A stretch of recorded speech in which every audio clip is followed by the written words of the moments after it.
Hello and welcome to the Scum and Villainy Report. Today we're diving into a fascinating study about how 10 and 11-year-olds across the U.S.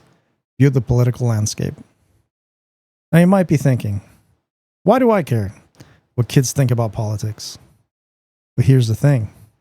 These young voices often reflect the environment they're raised in, and their opinions might tell us more about the adults in their lives and what they think. Let's roll the tape. What's the first word that pops into your head when you hear the name Kamala Harris? Liar. What's the first word that pops into your head when you hear Donald Trump? Pure evil. Which one do you think is more selfish? Like selfish, probably her. Kamala Harris? Yeah, because girls are a little bit dramatic sometimes. And do you think that people in the United States are ready to have another 4 years of Donald Trump if he's reelected? No. Why not? Because, I feel like all he does is, complain and, yell. Donald Trump, he's given his life and his heart. She even shook hands with Mr. Trump to greet him before the started the debate, which is pretty kind of when you're going against your opponent. Should he be president again still? Yeah, we can say, for example, JFK. He cheated on his wife, but, people still loved him. George Washington, Thomas Jefferson, both slave owners. Being a slave owner is really bad. It's a really bad thing. But they still had 2 terms. So I think even though Trump has done bad stuff, he still deserves to run for president. Just curious. And now? Which one of these 2 candidates do you think is more likely to do bad things? Oh, convicted felon against a liar. Oh, who do I pick? I'm going to say Trump because he's a convicted felon. Do you think it's okay for somebody who is a convicted felon to become president of the United States? Yes. One of the most striking moments from the interviews was how these kids responded to the name Donald Trump. For some, Trump was seen as pure evil. Now, it's a pretty heavy label coming from such young children. But when you realize that many of these kids are absorbing the intense political discourse around them, it starts to make sense. Which one do you think is tougher?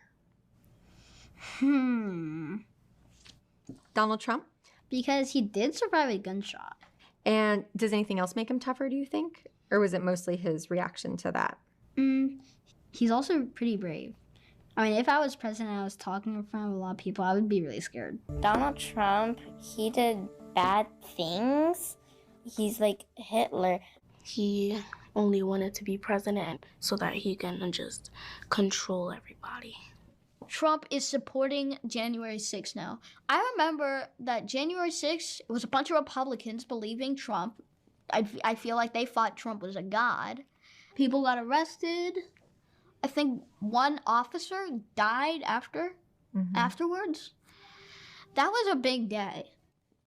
Interestingly, Trump continues to be a polarizing figure, even amongst children. And I find it quite curious that despite being at the center of so much violence in the form of the 2 assassination attempts, it didn't seem to sway the strong opinions of these kids. Some kids spoke with disdain, while others viewed him almost heroically, with one child saying Trump is tough because he survived the attempt on his life. It's easy to see how these opinions mirror the deep divide we see in the adult population. But it's also telling that children's views seem just as extreme, even before they fully understand the world of politics.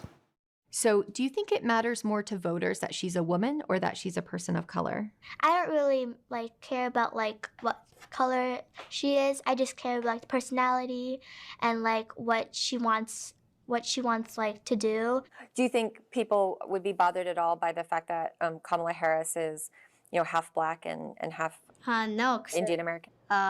No, because Barack Obama was elected twice, 2 terms, served all 8 years. It'd be good for us to have a black woman as president for the first time in history. Yeah. But my vote's kind of still on Trump.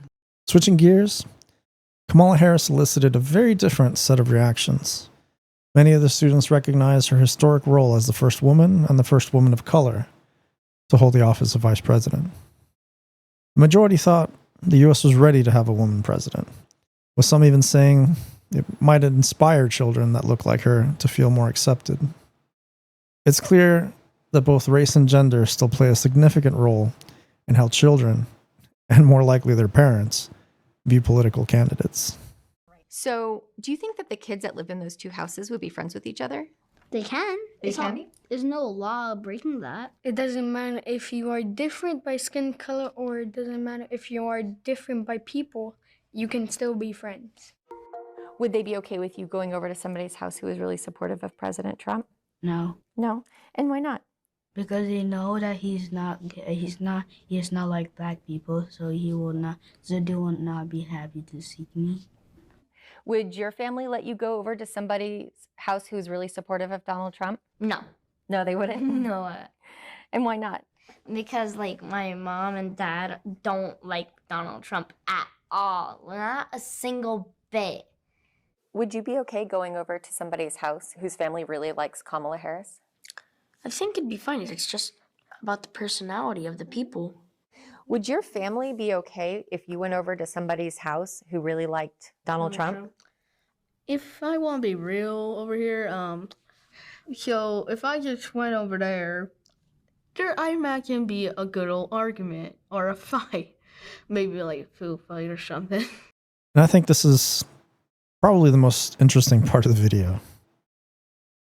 What's especially interesting here is that we expect children to parrot their parents' views. The results from blue state and red state kids was particularly telling. The blue state kids who come from more liberal households were 9 times more likely to express strong negative emotions about Trump.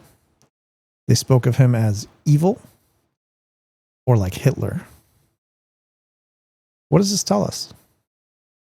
For a political party and ideology that often preaches tolerance and acceptance, there seems to be a striking lack of tolerance for differing ideas, even at a young age.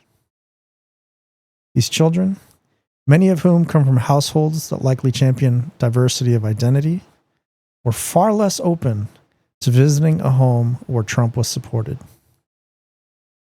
The irony here is hard to ignore. Those who claim to value inclusion seem to struggle with including opposing viewpoints. On the flip side, Republican-leaning children were more open to the idea of visiting a Democratic household. They were about 5 times more likely to say they'd be okay with visiting the home of a Kamala Harris supporter than a blue state kid was about going to a Trump supporter's house. I think that's thought-provoking. Why are the kids from the quote-unquote tolerant party more intolerant of different political views? It raises deeper questions about how we as a society teach and practice tolerance. Are we teaching our kids to embrace only certain differences while demonizing others? And if so, what does that mean for the future of civil discourse? The study found that Republican-leaning kids were more open to visiting a Democrat-supporting household, but Democrat-leaning kids were about 5 times more likely to say they would not want to go to a pro-Trump house. The study paints a picture of a generation that's already deeply divided. And it's largely because they're mirroring the adults in their lives. The fact that these kids have such strong opinions on topics like Trump's legal issues or Kamala Harris's race and gender shows that they are absorbing the political conversations happening around them. Big takeaway? These divides aren't just political. They're becoming cultural, social, and even generational. And as kids grow up in a household that is increasingly isolated in their own echo chambers, the question becomes, how do we bridge these gaps moving forward? How do we foster true tolerance? Tolerance of identity, tolerance of ideas. in a way that isn't just about who you vote for, but about respecting the humanity of the person who disagrees with you. All right, folks, that's all for today. It's always fascinating to see how much our kids reflect our own biases, beliefs, and divisions. Let me know in the comments below what you think about this study and whether you've noticed the same kind of divide in your own circles. Are we really teaching our kids tolerance, or just a more selective version of it? Don't forget to like and subscribe for more deep dives into the intersection of politics, culture, and everyday life. Until next time.